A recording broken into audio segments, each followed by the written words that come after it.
New overnight, the Economist Intelligence Unit tells CNBC that Russia's energy influence over Europe may be coming to an end. Joining us now is Amrita Sen, Energy Aspects founder and director of research, to maybe pull together a lot of these threads that are, at play in the energy markets now. Amrita, interested to see your just basic take on the recent weakness that we've seen. Is it just about, global economic concerns, strong dollar, or has there been some perhaps better supplied market than we previously thought?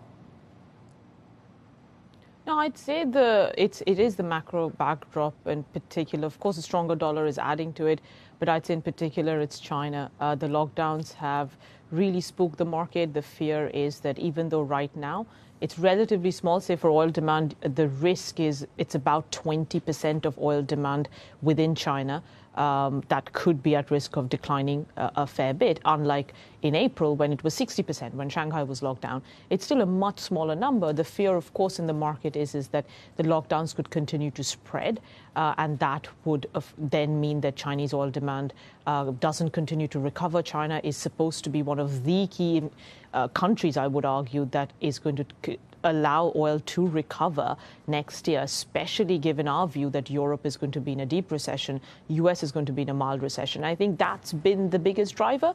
Of course, on top of that, some unsubstantiated rumors earlier in the week about an Iran deal is imminent. Of course, overnight, you've seen headlines suggesting quite the opposite. The US and Europe have actually said the text that Iran has sent back is actually unconstructive, and the US has even said that it's actually a step back. But those have been the two biggest drivers. Now the question is, sentiment is already so bleak.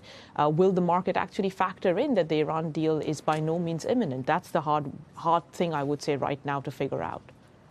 Yeah, and, there are also some reports out there that the G7 maybe is coming to an agreement on this idea of a Russian oil price cap, this mechanism to essentially allow some supply to hit the market, but not necessarily enrich Russia as much. Does that seem like much of a factor in this market?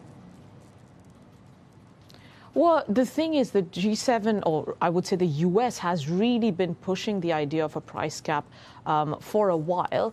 But the irony of this is that the G7 has agreed to phase out / ban Russian imports anyways from December, barring a few countries that are exempt on the pipeline. So this really doesn't have any substance. Yes, the US is pushing for it, but without Turkey, India, China backing them, this is really pointless. And I think that's why the market might actually take this as, the US is going to continue to push, and it might lead to some easing in shipping sanctions. But that's not going to be the big thing to focus on for year end. It's going to be the embargo, which is still going ahead in any case.